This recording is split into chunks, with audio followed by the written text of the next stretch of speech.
विजय माल्या, गौतम अडानी, अनिल अंबानी, नीरव मोदी, उसके तमाम, उस सहित तमाम जितने करोड़पति लोग हैं, इनका कर्जा ऐसे चुटकियों में माफ कैसे होता है? आपको क्या लगता है? ये सरकार को चंदा देते हैं इसलिए माफ होता है?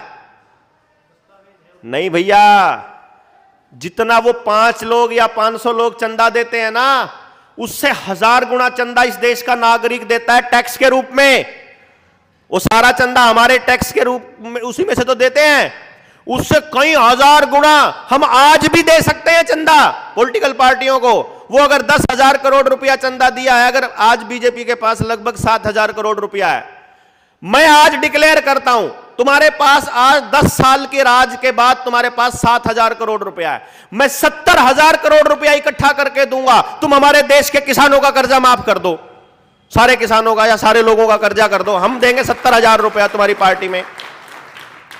पैसा देते हैं इसलिए कर्जा माफ नहीं होता है उनका कर्जा माफ इसलिए होता है क्योंकि वो ऐसा बोलते हैं। 1 मिनट में ये सुभाष चंद्रा जी न्यूज का मालिक, इसने बोला सुनो ये रुपए वाले दस्तावेज मेरे पास भी हैं, दिखाऊं क्या कोर्ट में?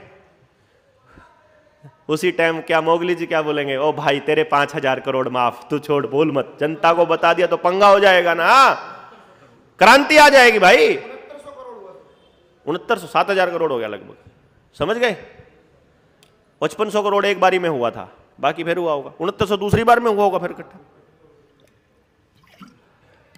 मतलब ये तो इनकी गिनती नहीं है यार, कहने कभी 5,000 करेंगे, वो अगली बार 11,000 कर देगा माफ। नहीं, पॉइंट क्लियर हुआ? ये कर्जा ऐसे माफ होता है। आज अगर जिसके पास कितना ही कर्जा हो, हम इतना चिल्ला चिल्ला के क्या बोलते हैं, किसी का कितना ही कर्जा हो हम पे करेंगे, कौन बोल देगा पब्लिक लाइफ में रहने वाला आदमी? नहीं। ये आपका उत्साहवर्धन है, ये इसलिए नहीं है कि आप कर्जा ले लो और वापस मत दो। हां, आप में मसले को समझ के खुद लड़ने की हिम्मत है तो लो, हमारे कहने से ऐसा काम मत करो। अदरवाइज जो लोग बिल्कुल फंसे हुए हैं वो लोग आओ आगे है और लड़ो इस लड़ाई को। लेकिन भैया ये लड़ाई आपके अकेले रहने से नहीं जीती जाएगी। इसको जीतने के लिए एक एक आदमी के पास अपनी फौज होनी चाहिए लड़ने की, ये तब होगा। इसीलिए हम कहते हैं कि पूरे के पूरे गांव को इकट्ठा करना पड़ेगा जब इस लड़ाई को लड़ना है तो इसलिए चक्करों में नहीं पड़ना, किसी के चक्करों में नहीं पड़ने का। इस लड़ाई को ये समझो, जो 2 साल में, जो 2 दिन की इस ट्रेनिंग में और आज तीसरे दिन में जो व्यवस्था परिवर्तन आपको बताया जा रहा है कि व्यवस्था ने आपको कैसे अपंग बना दिया, पंगु बना रखा है, उससे मुक्ति का क्या रास्ता है? अगली संतानों के लिए आपको क्या समझ में आ रहा है? अगर कुछ समझ में नहीं आ रहा है तो भैया आ जाओ साथ में जनता सरकार मोर्चा के, लड़ाई लड़ लो।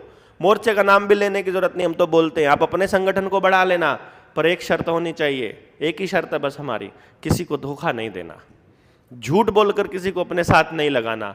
झूठ बोलकर लगाओगे वो बीच में छोड़कर भागेगा, क्योंकि आप उसकी उम्मीदों को पूरा नहीं कर पाओगे ना, समझे ना? सच के साथ आ जाओ, सच बोलो, बिल्कुल इतना करेंगे, यहां तक करेंगे, आपके साथ खड़े हैं, इसके आगे नहीं जा पाएंगे। ये लड़ाई इसको लड़नी पड़ेगी। मैं नहीं कहूंगा, मैं ठेकेदार नहीं हूं भैया किसी का, ना मोर्चा किसी का ठेकेदार है। आपको अपनी लड़ाई खुद लड़नी है, हम अपनी लड़ रहे हैं भाई पहले से।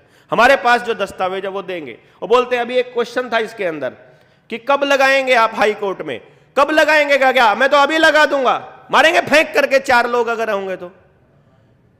अभी मीटिंगों में तो आते नहीं है यार लोग, कोर्टों में रोज के रोज खड़े हो जाएंगे क्या? समझो आप बात को ना। पहले अपनी मीटिंग्स में तो आने लगो 1000-500 लोग कि यार मीटिंग हुई और वहां लोग पहुंच रहे हैं, वहां पहुंचने लगेंगे, पता लगेगा लोग अब जागरूक होकर के लड़ने के लिए तैयार है।